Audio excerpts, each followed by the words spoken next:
Agora, a Bíblia lida e explicada com Alain Amorim. Para quem quer ouvir a Palavra de Deus de forma simples e compreensível.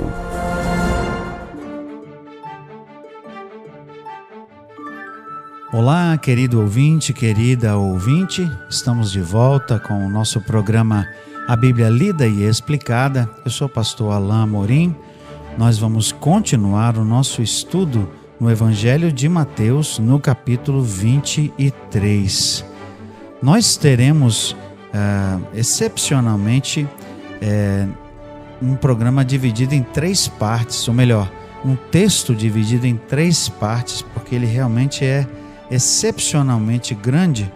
Nós temos um trecho que compreende, na verdade, os versículos 13 até o versículo 36, é uma unidade só, mas por causa do tamanho, nós vamos dividir nossos estudos aqui em 3 partes. Então nós vamos ver hoje os versículos 13 até o versículo 22. Já é uma porção grande, mas vamos dividir assim para podermos estudar melhor esse texto.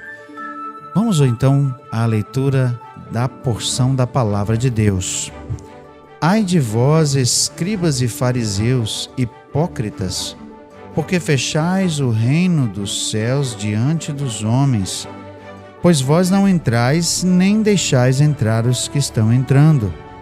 Ai de vós, escribas e fariseus, hipócritas, porque devorais as casas das viúvas para os justificar, fazeis longas orações, por isso sofrereis juízo muito mais severo. Ai de vós, escribas e fariseus, hipócritas, porque rodeais o mar e a terra para fazer um prosélito, e, uma vez feito, o tornais filho do inferno 2 vezes mais do que vós. Ai de vós, guias cegos, que dizeis: quem jurar pelo santuário, isso é nada. Mas, se alguém jurar pelo ouro do santuário, fica obrigado pelo que jurou. Insensatos e cegos, pois qual é maior, o ouro ou o santuário que santifica o ouro? E dizeis: quem jurar pelo altar, isso é nada. Quem, porém, jurar pela oferta que está sobre o altar, fica obrigado pelo que jurou. Cegos, pois qual é maior, a oferta ou o altar que santifica a oferta? Portanto, quem jurar pelo altar, jura por ele e por tudo o que sobre ele está. Quem jurar pelo santuário, jura por ele e por aquele que nele habita. Quem jurar pelo céu, jura pelo trono de Deus e por aquele que no trono está assentado. Jesus, nessa porção do capítulo 23, faz uma série de pronunciamentos de juízo diretos sobre os fariseus e escribas. Ele usa uma expressão que é muito comum no Antigo Testamento e que ocorre algumas vezes no contexto do Novo Testamento. Na nossa tradução aqui, nós temos o texto ou a palavra ai.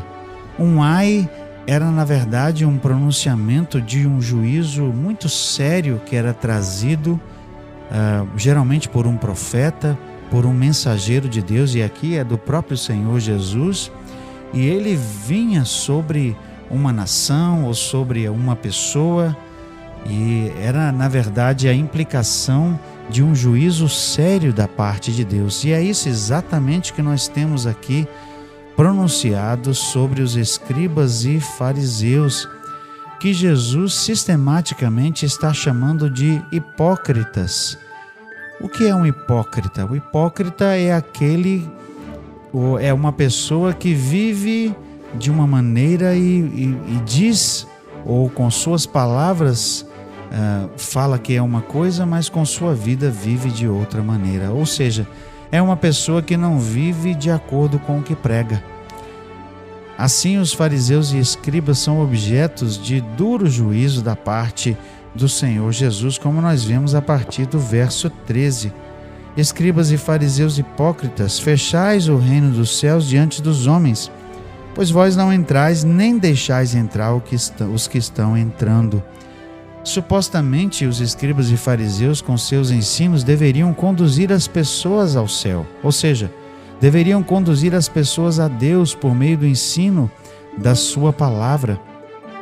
Mas infelizmente, eles mesmos não estavam entrando no céu, porque sua vida não refletia aquilo que eles ensinavam, e justamente por esse mau exemplo estavam também conduzindo outros a trilhar o mesmo caminho. Muitas vezes os fariseus estavam ensinando, doutrinando as pessoas a serem exatamente como eles, pessoas que não viviam de acordo com o que pregavam, pessoas que viviam de forma hipócrita e cuja hipocrisia acabava influenciando outras pessoas. Isso é uma implicação muito séria e uma dura reprimenda por parte de Jesus. Verso 14, que talvez, como assim está na minha Bíblia, esteja em colchetes na sua Bíblia, alguns estudiosos entendem que ele não fazia parte do contexto original desse evangelho, mas nós vamos considerar porque ele está aqui no texto. Ai de vós, escribas e fariseus hipócritas, porque devorais as casas das viúvas e para o justificar fazeis longas orações. Por isso sofrereis juízo muito mais severo. Aparentemente, o juízo aqui, e esse trecho está em outros evangelhos também, é porque os fariseus costumavam visitar as viúvas e costumavam literalmente dilapidar os seus recursos, aquelas viúvas mais abastadas, de homens que haviam falecido e deixado algum recurso, algum dinheiro. Eles acabavam dilapidando esses recursos, talvez sob a guisa de uma oferta ou de sustento para esse ou aquele ministério, e eles faziam orações por essas viúvas para justificar esse apossar-se de seus bens. No versículo 15 ele continua: ai de vós, escribas e fariseus, porque rodeais o mar e a terra para fazer um prosélito. Prosélito aqui, na verdade, é um convertido. Eles tinham essa prática chamada de proselitismo, talvez você conheça essa palavra. Proselitismo é, na verdade, quando você tenta pregar e converter uma pessoa à sua religião. Então, Jesus estava denunciando o fato de que eles se esforçavam tanto para fazer um convertido, mas no final das contas, como Jesus diz aqui, o tornais filho do inferno 2 vezes mais do que vós. Por quê? Porque os próprios fariseus eram dignos de condenação por causa de sua prática, e esses prosélitos, na verdade, se convertiam a uma religiosidade falsa, a uma religião que Jesus estava aqui condenando. Por quê? Porque os gentios que eram convertidos, ou seja, se tornavam prosélitos, eram forçados, a eles era imposta o mesmo rigor da lei, inclusive a questão dos pormenores da lei e a circuncisão, por exemplo. Mas, na verdade, essa religiosidade era falsa e eles acabavam se convertendo a uma religião que era uma religião de aparência. Por fim, num ai mais longo aqui, Jesus denuncia uma atitude terrível que era prevalente naquele tempo em relação aos escribas e fariseus. Muitos deles impunham certas práticas, e uma delas era a de juramento. Eles impunham que as pessoas fizessem juramentos, ou seja, votos, e que cumprissem esses votos à risca.